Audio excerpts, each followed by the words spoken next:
Hi friends, how are you? నేను మీ శ్రీకాంత్ అవుల. ఈరోజు మనం చెప్పబోయే స్టోరీ ఏంటి? అహిరామణ మహిరామణ. ఎవరు అహిరామణ మహిరామణ మీకు తెలుసుకోవాలంటే వినండి. Let's go TV. అయితే ముందుగా మన త్రేతాయుగంలో రావణ బెమ్మ రావణ బెమ్మ అంటే ఎవరికి అర్థం కాదు మీకు. రావణాసుడు.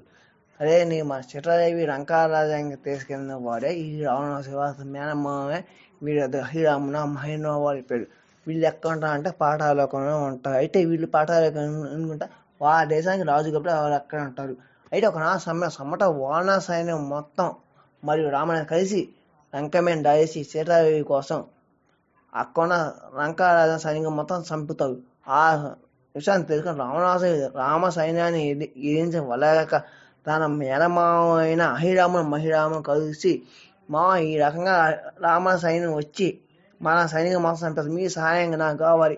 కష్టమైన రామాయణ సైన్యం తీసుకెళ్లి పాతాళం దేవికి బలింది అని చెప్పగా ఈ విషయాన్ని విభీషణుడు ద్వారా హనుమంతుడు జాగ్రత్త. అప్పుడు హనుమంతుడు తన వాళ్ళతో రామరాజాన్ని కాపాడతారు. అప్పుడు అహిరాముడు వానర రాజు అయిన సుగ్రీవ రూపంలో వచ్చి రామరాజాన్ని ఒక బొమ్మ రూపంలో చేసి పాతాళలోకం తీసుకొని పోతారు. ఈ విషయాన్ని మరి హనుమంతుడు తెలుసుకొని వెంటనే పాతాళలోకం వెళ్ళి రామరాజాన్ని సోదరులకు రప్పించి ఆ తర్వాత రామరాజాన్ని తర్వాత చంపుతుంటే వల్లగాపుటే తన తండ్రి అయిన వాయుదేవుల సహాయంతో మహిరామును చంపి తిరిగి లంకారాజ్యానికి వచ్చి లంకమైన విజయాన్ని జయిస్తాడు.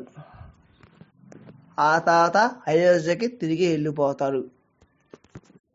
Hi friends, how are you? నేను మీ శ్రీకాంత్ అవుల. ఈరోజు మనం